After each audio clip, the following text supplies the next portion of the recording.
Hello everyone. In this video I'm going to show you how one way of doing clothing. So when you create your base character mesh, right, and then you want to dress them up. So it really depends on what you're using it for, whether it be a video game, poly count kind of stuff, rendering. It really all depends how you're going to produce something with this. So Um, the way I'll start to show you one way of doing clothing is once you have your base mesh complete, you can go ahead and the nice part about this is actually once you have a base mesh, just forget the head is even there. You can always, swap out the head, and you can even just, change this body style, or you can even just change the face in general once you have the topology there to however you'd like, pretty much. Um, and a few things for clothing. So I'm just gonna do something really generic. I'm gonna do like a tank top or bulletproof vest or something, right? If I was gonna add sleeves to this, I could go to here. Let's just go to here. It'll make it a little bit faster. Um, I'm just gonna select the faces that I want. So this is gonna be like my tank top. And if I was gonna do like a shirt, long sleeve shirt, I would select all the way down to like the wrist. So let me show you really quickly.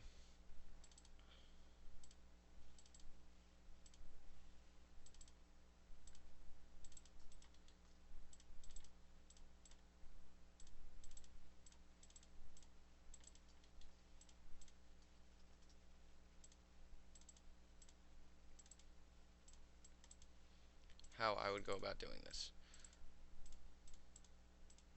So I'm just selecting the faces that I need first.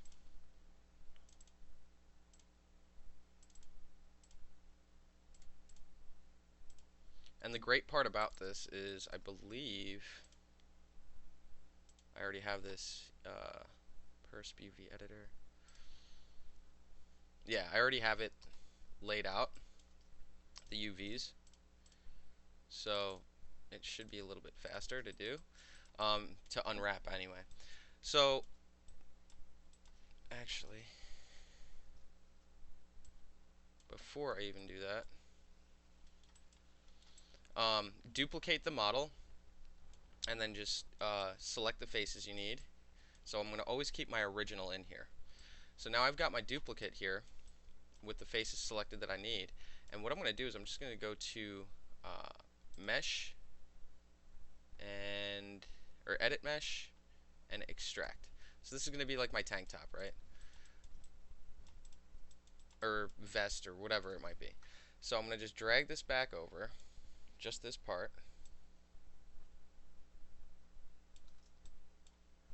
Okay. That looks about right. And what I'm going to do is I'm going to go to modify and center pivot. And now I'm going to slightly scale this a little bit bigger. And what I'll do from here is I can make adjustments to the model, and I would have to unwrap that section. But let's just say, this is some kind of the vest, right? And I might have made it just a little bit too big. That's good enough. And now run another extrude, and depending on how you want it to look, kind of thing, but you get the idea.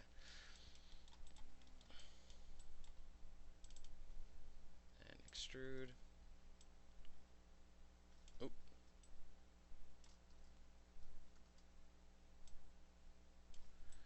So now I've basically just created a shirt directly on top of this, and I'm just going to assign it a new color. Assign new material, just so you can sort of see the difference. Let's go Lambert and change it to white. So now I've got a shirt on the character.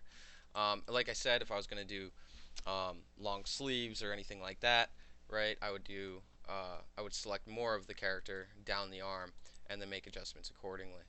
And then now let's just say, let's soften edge. So I've got this shirt on the character now. Now let's just say I was going to do pants, right? I can actually probably do a quick select on this, and I already have it actually right here. So I'm going to select this, and I'm going to go to Edit Mesh, and where is it? Extract, and just drag this over here. And actually, I don't want the feet, just the up to here maybe. That'll be fine. So then I'll do an Edit Mesh, Extract, and I'll grab the pants, if you will, right? Drag them over here, modify. Now this one's a little bit trickier actually. I'm going to do modify and center pivot. And you'll see why, because the pants stop fitting properly even after I do something like that. But I'm going to start with it like this, and then you might have to make adjustments to it, like maybe we just go wider, and then let's just try going a little bit longer, right, instead of all that. And then what you can do is I'll turn my symmetry on, and I'll turn on my soft select and increase the soft select range on it, and you can adjust all the settings with the little tool settings up here, right, located right over here. And then I'm going to start just to scale this out, and then just kind of move it into place, and bring my brush down a little bit. Same thing, maybe make it a little bit bigger, slide it into place a little bit, and even here maybe just bring my brush down and just sort of drag out some of these faces or vertices as I need.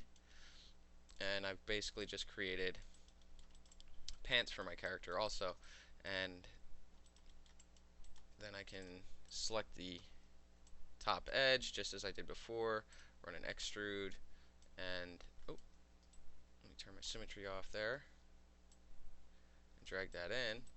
And I may even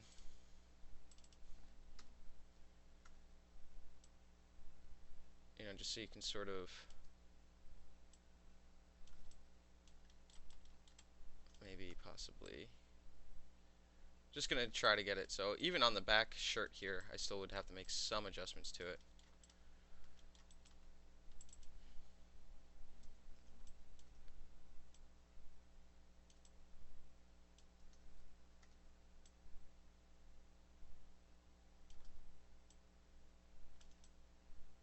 Okay, something like that'll work. And then I've got the pants here. And that's really kind of how one way of doing clothes would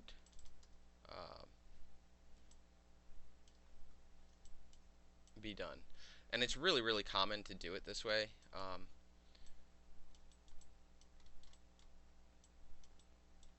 Just taking it from the base mesh.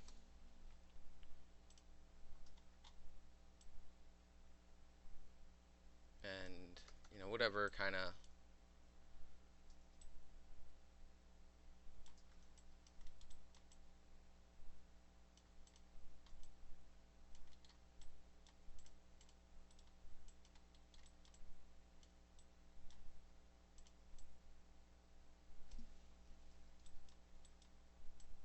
no, that's not the one I'm looking for. Oh, I was on the wrong.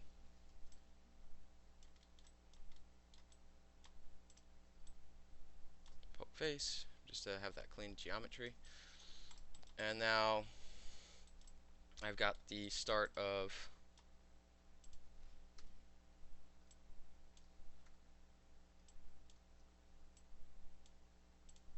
the pants here. And let me assign a new material. We'll go Lambert, and we're just going to make these, we'll go blue, just to distinguish. And now I've basically just kind of started to cut apart my character and create um, clothing from him. This is so common done with, armor. Let's just say you wanted some kind of shoulder plate. You could just grab parts of the shoulder, right? Whatever section you wanted, and I'm just going to do this really quickly. Extract.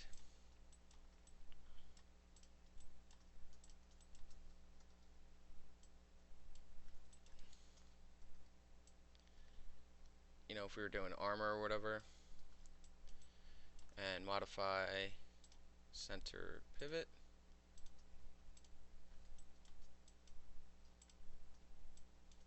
And I'm going to just drag both these up and combine them.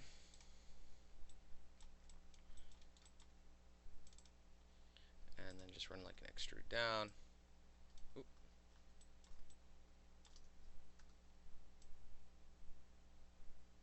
I don't know, something like that. And then maybe even just drag it in a little bit.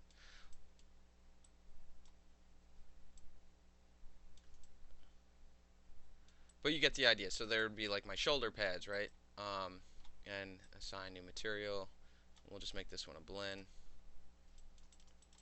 And you'd see I'd have like the shoulder pads, and you could just break apart pieces of your character, of your original base mesh. And I'll just delete this one because I'm kind of running out. But if I was going to continue doing anything, just make another duplicate and just continue working towards that sort of look that I'm going for, you know what I mean? Whatever type of clothing, shoulder pads, armor, what have you. Maybe he has just like a chest piece, and then he has a separate like body armor piece for the belly region. You can separate those pieces, and that's really one way of doing clothing. Now, depending on things like what it's being used for. I mean, I know there is definitely games out there that'll have just the base mesh underneath and then put all the clothing on top, which is one reason why I showed you this style. In other cases, if it's a game that requires certain poly limits that need to be it just won't run right because it's using too many resources, then you would probably have to go in and start to delete the sections of the new clothing. It's definitely a common thing. And then or you could essentially just model it right directly onto the character. So it really all depends. For this particular class, I always like to recommend doing the clothing right, just model it right on. Um, but this is another option, and because I always get a lot of questions about clothing and hair especially, these are things that I like to cover. Um, I'm going to pause this video for a second, and I'm going to come back momentarily, and I'll see if I can pull up some type of model that has a better example, or just a more detailed example of to show you what this is all about. So I'm going to pause it right now, and I'll be right back. Alright, so continuing where I just paused the video for a moment, here's another example I have of a character here. So the base character is just this, right? And then what you'll do is, as I was just showing you earlier, is you'll take the you'll duplicate the base mesh. So you just basically duplicate this, and then you'd start to create the different parts that you need from this just by extracting it from duplicate meshes. Now, so to show you, here's just the vest, right? And then the belt, right? And it just comes right through. It does have topology on the inside and out, but it's not necessarily needed depending. Then just the pants. The pants have the little belt loops built onto it, but those can be separate also. And then I'll select both the shoes, and then just the boots, right? Okay, and I always get questions about hair also. So this character is literally just this, right? Now, the hair is literally, I don't believe it's finished here, but you get the idea. It has the sideburns coming down, the chin strap, and it's just manipulated off of the original mesh. So it's just literally extracted around the topology of this particular character. So, like right around the ears, and then down the chin strap and all that kind of stuff. And it's all really just depends, and then it's extracted and placed back onto the character over here. So it gives you uh, the look of hair, and then it just needs to be textured. Now there's another thing called what do they call them? Not texture cards, hair cards. So hair cards um, are basically if you remember the 3D Modeling 1 course, when we did the leaf with transparent textures, that's what hair cards are. Let me see if I can find an image of a hair card. And images. So here's a fairly good example of a hair card.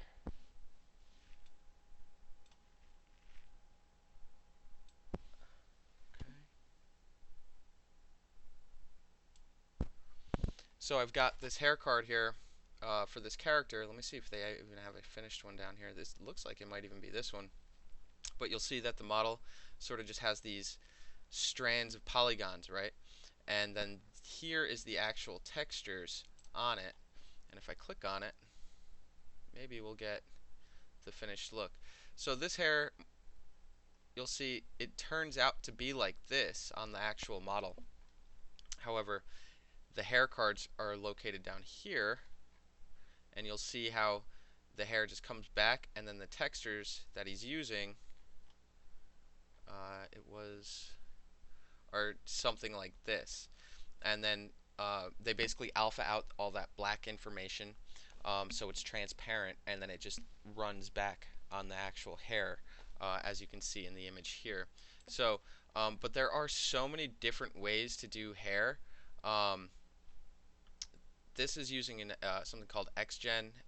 Really kind of complicated to learn, especially for beginners. But what it does is it can create hair. It's built into Maya. There's a lot of little settings and stuff you got to mess around with, and then it can actually generate the hair cards for you. But you do need to make sure that you have that mesh sort of extracted from it to begin with, and then it sort of can tie directly into the mesh itself. But it's all based off of those hair cards.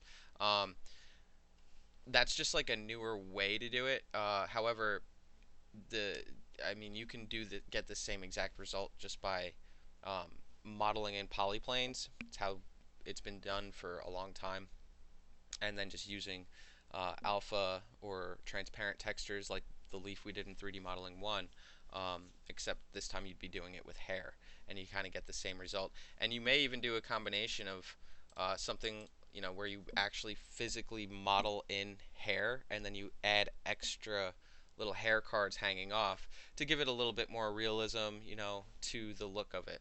Um, One of the issues that I think old game engines and render engines ran into were it wasn't able to produce the same shadows as the alpha, so the light wouldn't bleed through the polyplane.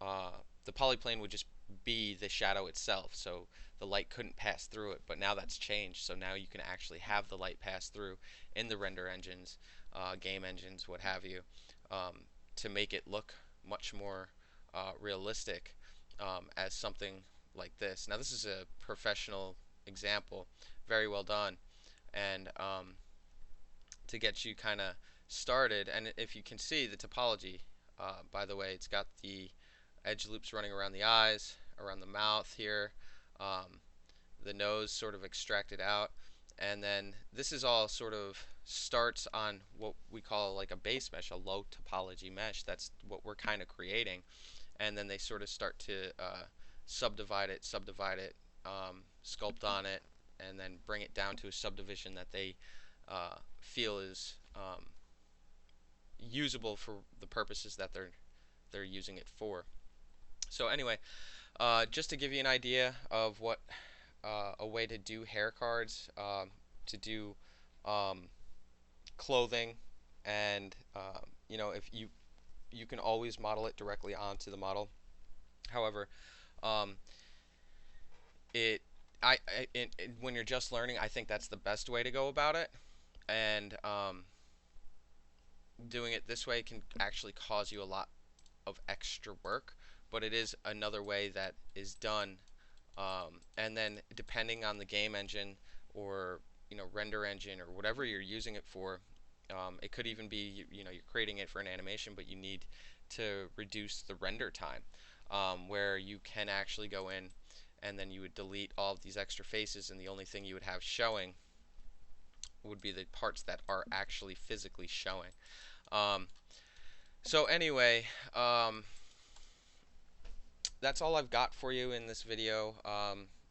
It's not a lab or anything. It's just a little information on hair cards, clothing, because I do get a lot of questions about those um, those things. So anyway, um, I hope you enjoyed the video. Thank you for watching, and yeah, stay tuned for the next one.